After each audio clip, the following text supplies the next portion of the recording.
Добрый день, уважаемые зрители!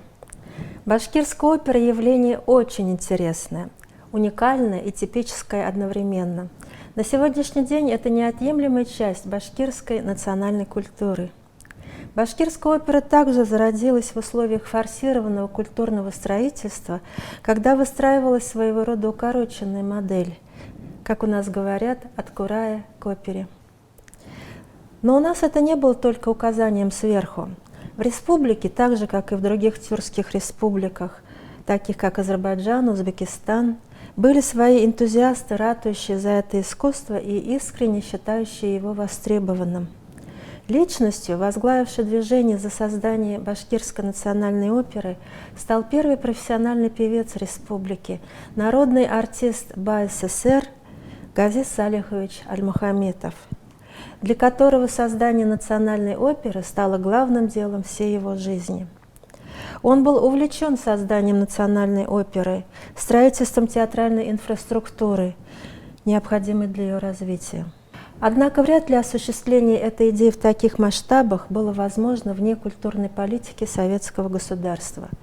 Поэтому период 20-30-х годов, конкретно с 1925 года, когда в Казани была поставлена опера «Сания», и до 1940 года, когда в Уфе была поставлена опера «Хакмар» Масалима Валеева, мы считаем подготовительным этапом зарождения национальной оперы.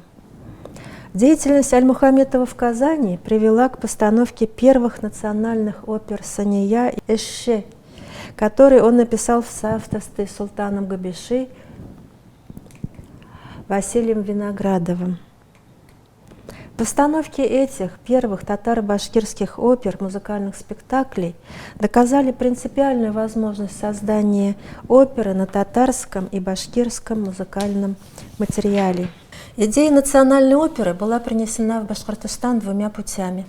Во-первых, из Оренбургской школы восточной музыки, одной из целей которой было создание мусульманской оперы и подготовка оперных артистов.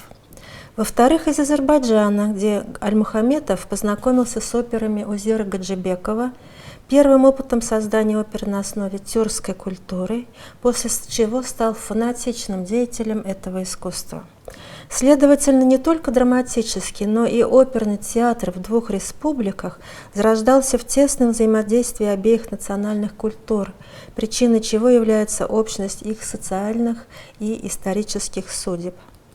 До открытия оперного театра Альмухаметов не дожил. Его расстреляли 10 июля 1938 года за участие в Валидовском национально-освободительном движении. Но весь комплекс проблем, возникающих в связи с оперным жанром, он расписал в брошюре «В борьбе за создание башкирской советской музыки», написанной уже по возвращении в Уфу в конце 1931 года и изданной в 1933 году. Для руководителя республики этот очерк стал своего рода руководством к действию, что привело к открытию 14 декабря 1938 года Башкирского оперного театра. В советские времена театры оперы и балета по партийной разнарядке полагались только союзным республикам. В РСФСР они имелись только в 3 автономных республиках – в Башкирии, в Татарии и в Бурятии. Именно активной деятельностью Альмухаметова в Татарии и в Башкирии объясняется выдвижение этих республик на передовые позиции в границах Российской Федерации. В этом заключается главное значение Альмухаметова для башкирской культуры. Поэтому вопрос, чье имя присуждать Башкирскому оперному театру, для меня звучит однозначно. В этом усматривается и доказательство того, что, как пишут историки, Башкирская республика обладала большими полномочиями по сравнению с другими автономными образованиями. Это стало результатом той острой политической борьбы за создание автономии, которая заставила Центр прислушаться к нуждам башкирского правительства. Вплоть до середины 50-х годов вопрос оперы был для Башкирии вопросом политическим. Только после декады 1955 года в Москве вопрос оперы потерял для Башкирии остроту.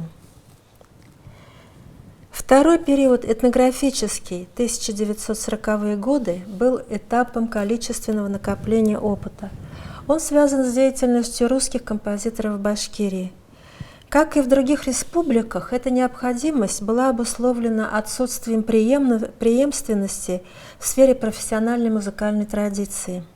Именно русские композиторы оказали профессиональную помощь в создании национального репертуара, создав художественный фонд, послуживший наглядным творческим образцом и на конкретных примерах демонстрирующий способы сочинения оперного спектакля.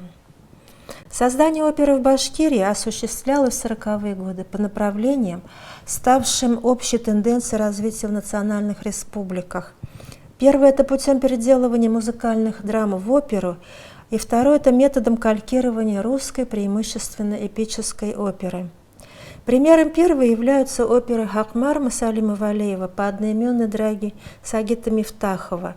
Ее премьера в феврале 1940 года ознаменовала рождение башкирской оперы. Это афиша оперы «Хакмар» 1940 года. Путем переделывания музыкальных драм в оперу также написана опера «Карлуга» с Николаем Чимберджи, также по драме Баязита Бекбая. Обе эти пьесы признаны классикой башкирской национальной драматургии, и либретто к опере написали сами драматурги. Проявлением второй тенденции, эпической, стали оперы «Мерген» и «Ашкадар» Антона Айхенвальда. «Мерген» и «Ашкадар» – это Антон Айхенвальд. Кроме того, опера «Акбузат». Мухаммедша Бурангулов – это либретист оперы Айхенвальда «Мерген» и «Ашкадар». Кроме того, оперы Антонио Сподовеккия и Халика Заимова «Акбузат» также стала эпической оперой, созданной в тот период. Они стали двумя жанровыми разновидностями эпической оперы, а именно историко-эпической и сказочно-эпической. Теперь хочу охарактеризовать названные оперы. Вот про оперу «Хакмар» что можно сказать? Это фрагменты из оперы «Акбузат». Мусалим Валеев является автором первой поставленной башкирской оперы «Хакмар». Он иллюстрировал и порой достаточно точно музыкой те или иные драматические ситуации. Главной задачей на тот момент стал для него поиск музыкально-образных сфер, воплощающих тот или иной образ, группу образов. Наибольшим достижением первой башкирской оперы явилась временами очень удачная характеристика ее персонажей-современников с адекватным для каждого образа набором музыкально-выразительных средств. В то же время интонационная эклектичность самого песенного материала, возникшее от смешения башкирского, татарского, русского мелосов, нередко скатывающиеся к натуралистическому воспроизведению интонации бытовой музыки, его недостаточная творческая осмысленность сказались на качестве материала в целом. В этом видится нам одна из причин последующих многократных переделок первой башкирской оперы и создания ее последующих многочисленных редакций с целью создания настоящей музыкальной драматургии. Задача усложнялась и нетрадиционной на тот момент колхозной тематикой.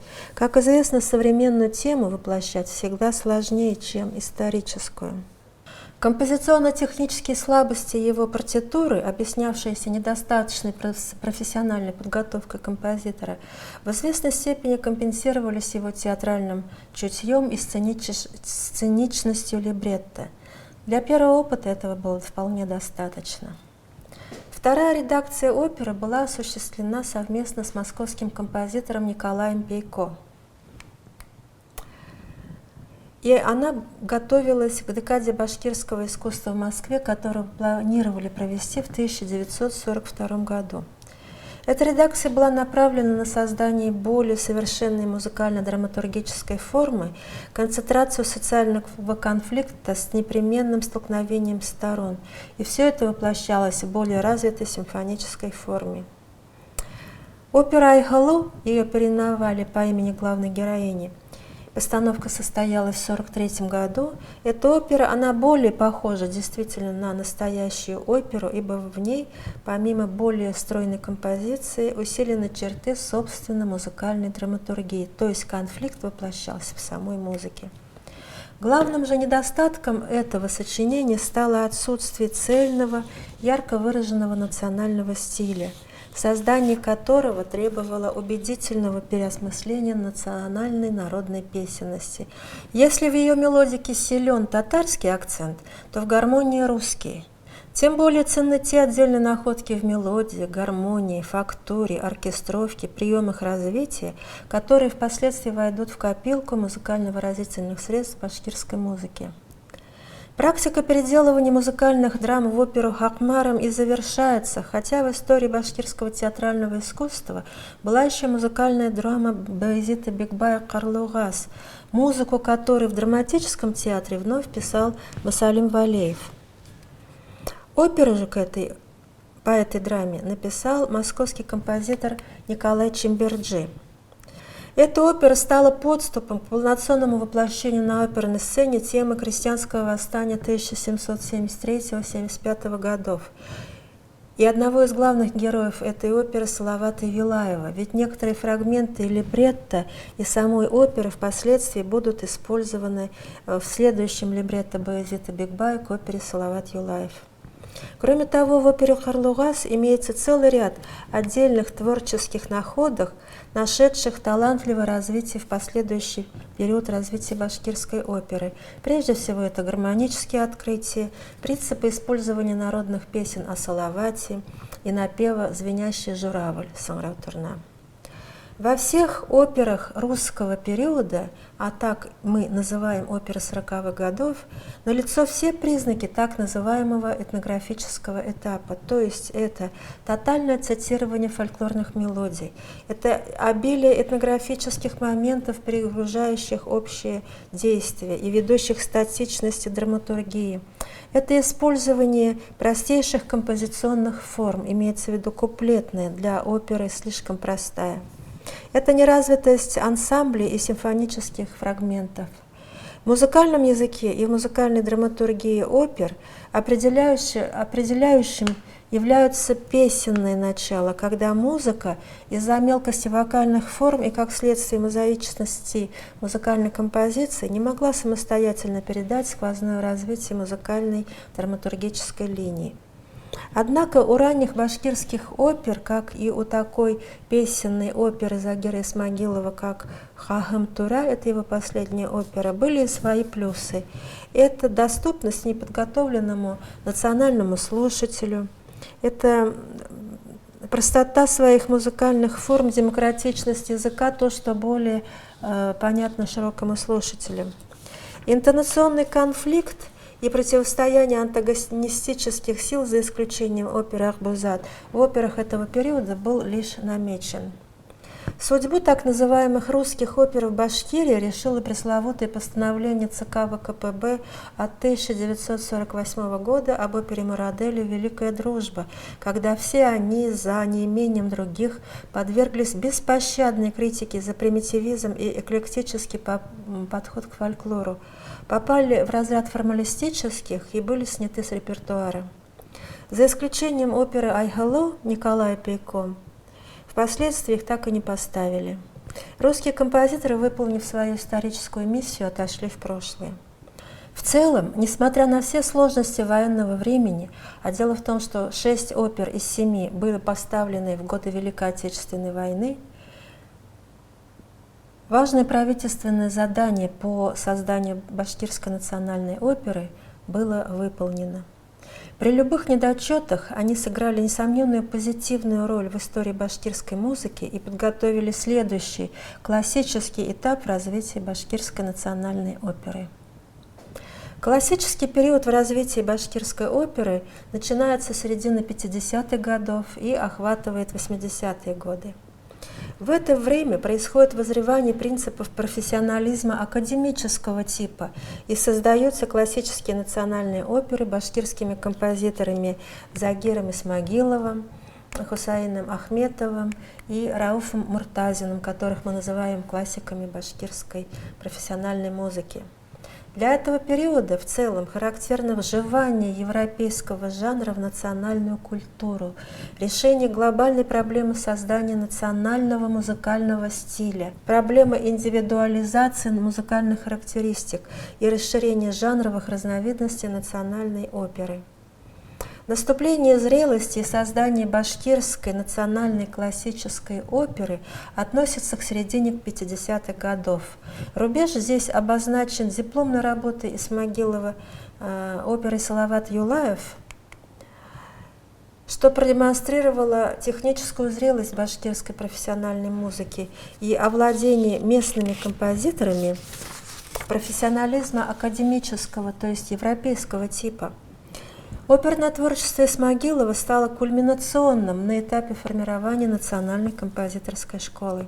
Художественные накопления башкирской музыки к середине 50-х годов оказались весьма значительными, и Исмагилов стал личностью, который сумел обобщить и завершить предварительную стадию творческих поисков. В историческом плане именно Исмагилов, как порождение своей эпохи, стал особым музыкально-социальным типом, ответившим на запросы своей республики, своей культуры. Башкирии нужна была своя опера, написанная своим автором, и такой композитор благодаря культурной политике властей явился. К середине 50-х годов среди всех башкирских композиторов Исмагилов выдвинулся на первой позиции и долгие десятилетия находился на самой вершине музыкантской иерархии. Опера «Салават Юлаев», несмотря на идеологизированную трактовку сюжета, стала знаковым сочинением, общественной трибуной и местом консолидации нации. Причина этого в личности самого героя, ставшего в национальном сознании символом мужества и героизма. Это самая репертуарная опера башкирского оперного театра, визитная карточка этого театра, и стала она мерилом вокального и актерского мастерства для многих поколений башкирских вокалистов. Если сюжет первой оперы о Салавате был избран партийными властями, то впоследствии сюжеты для опер избираются самим композитором из национальной истории с сознательной ориентацией на реальные исторические личности. Например, поэт Мифтахеддин Ахмулла, полковой командир Кахым Мардашев. Доминирующая историческая тематика, внимание к переломным моментам в судьбе народа, о чем многократно писали башкирские музыковеды, была предопределена успешно реализованным социальным заказом на оперу о национальном герое башкирского народа. В 60-е и 70-е годы, центральный период творчества композитора, характеризующийся наступившей зрелостью, создаются все значительные произведения автора, среди которых возвышаются трагедийные оперы «Шаура» и лирическая опера «Волны Агидели». Обе они раздвинули жанровый диапазон башкирской оперы и продемонстрировали новые средства оперной драматургии. В центре каждой из них судьба башкирской девушки на различных этапах истории. Шаура, вот она, это жертва патриархальных законов, Адата. Смерть героини во второй опере Гульзифы стала поводом к постановке актуальных для советского общества морально-нравственных проблем. Либретто к этой опере написал сам Мустай Карим. Это единственное либретто в творчестве нашего выдающегося писателя и драматурга. В этих обеих операх воплощается тема женской судьбы. В последующие 80-е и 90-е годы, это поздний этап развития творчества самого Исмагилова, творческая активность композитора не спадает. В 96-м году, например, ставится его опера «Акмулла». «Акмулла» – опера традиционная по многим параметрам, в то же время она обладает некоторыми новыми чертами, отсутствовавшими в предыдущих операх композитора. Это единственный в башкирском оперном искусстве опера-монография, в эпико-драматическом плане воссоздающая образ крупнейшего башкирского поэта-просветителя, учителя трех народов – башкир, татар и казахов. Он как бы возвышается над всеми остальными образами Исмагилова, утверждая идею свободы личности, ее право на свободу слова и собственное мнение. Для Исмагилова, всегда более склонному к широкому показу народной жизни, огромных людских масс, образ Акмуллы, на котором сконцентрировано основное повествование, воспринимается как новый тип оперного героя.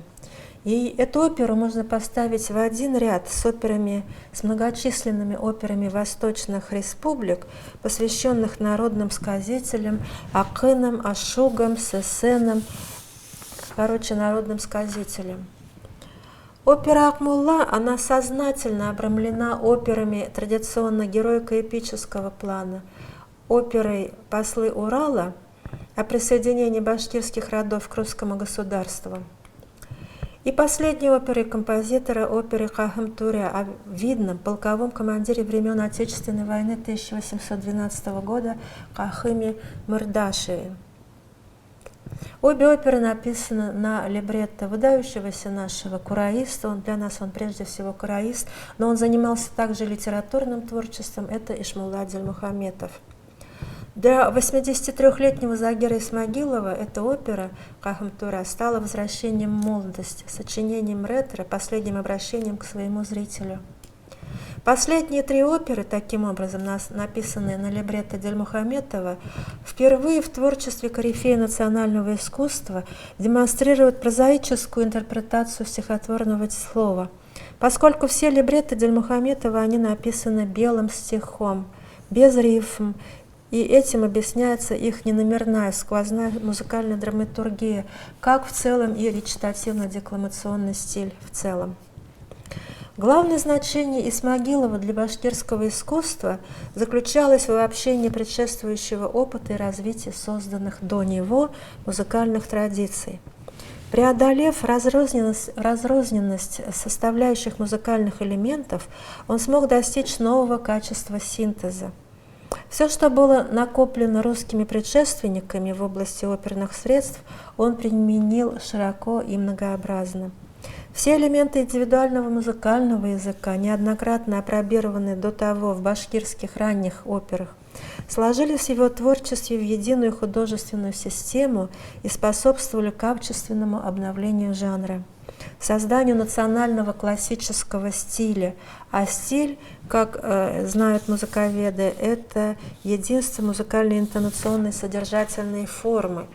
Факт существования этого стиля в башкирской опере впервые был констатирован в рецензиях на оперу Салават Юлаев во время московской декады 1955 года. Исмагилов, кроме того, явился большим новатором в области классического озанкюя, перенеся протяжный мелос на оперную сцену. Он создал героический классический стиль башкирской оперной музыки. Его интерпретацию народной песни «Салават» музыкальная критика назвала звучащим знаменем башкир, и это правда.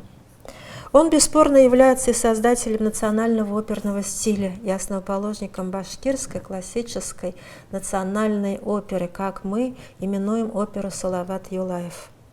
Индивидуальный стиль композитора, обобщивший поиски русских и башкирских авторов в 30-40-е годы, он стал и стилем всей башкирской академической музыки. В то же время Исмагилов не оставил в опере учеников, последователей. Завоеванная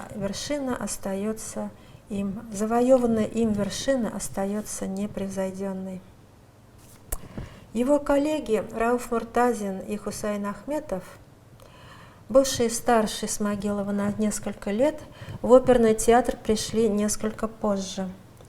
В контексте всей башкирской профессиональной музыки их роль в области оперы не столь значительна и более скромны. Они оба создали по две оперы, соответственно, опера Исмагилов и это Хусайн Ахметов и Рауф Муртазин.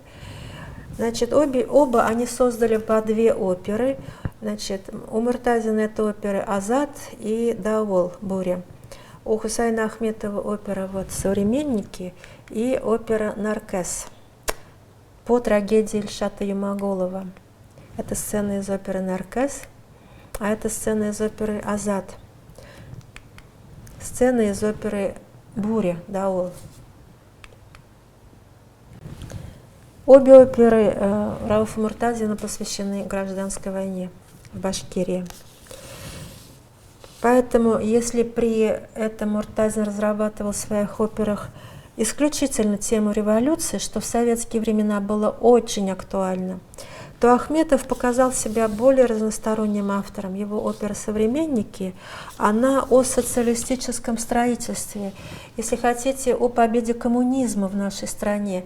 Это абсолютнейший музыкальный документ своей эпохи, потому что опера ставилась к 100-летию со дня рождения Владимира Ильича Ленина.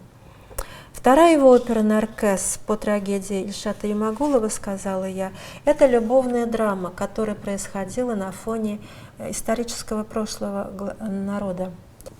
Итак, все три композитора, Исмагилов, Ахметов и Муртазин, будучи живыми носителями фольклорных традиций своего народа, определили как классическое направление башкирской национально-академической музыки, так и его национально-стилевую систему, развивая на этой основе традиционные жанры русской классической оперы.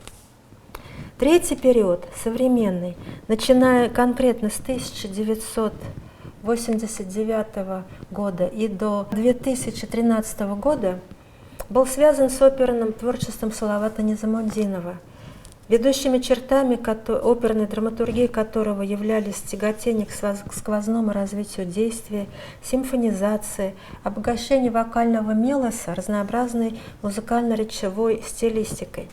Салават Низамутдинов пришел в оперный жанр с осознанной целью сказать свое слово в театре.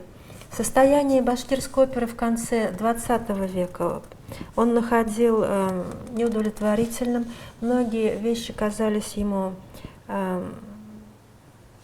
устаревшими, отжившими, и он хотел все это обновить. В новых социокультурных условиях Низамутдинов выступает как единственная личность, которая была способна отстаивать интересы жанра. Стремясь найти новые интересные темы и нестандартные сценические решения, соответствующие статусу национальной оперы, он в содружестве с режиссером Рустемом Галеевым стремится обновить оперный жанр, национальные оперные традиции. Уже первая опера композитора «Черные воды» «Карагаузар» по известной поэме Мустай Карима стала новаторским сочинением, раздвинувшим границы представления о национальной опере. Она отмечена рядом важных признаков, характерных для жанра камерной оперы.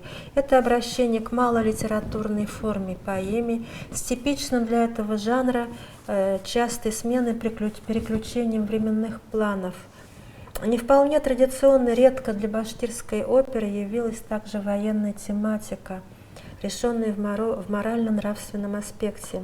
Композитор нашел новые нюансы национального речевого интонирования. Он сумел естественно воплотить национальные образы характера, типические чувства башкирских героев на уровне склада, речи, темперамента, той особой аффектности, которая всегда была присуща башкирскому драматическому театру. Для башкирской профессиональной музыки это был качественный скачок, приведший к высокому художественному результату. Однако поиски современной национальной вокальной интонации, перспективные для развития башкирской оперы, впоследствии были прекращены, потому что обращение в будущем к русскоязычному либретто потребовало от автора со всех иных выразительных средств музыкального языка.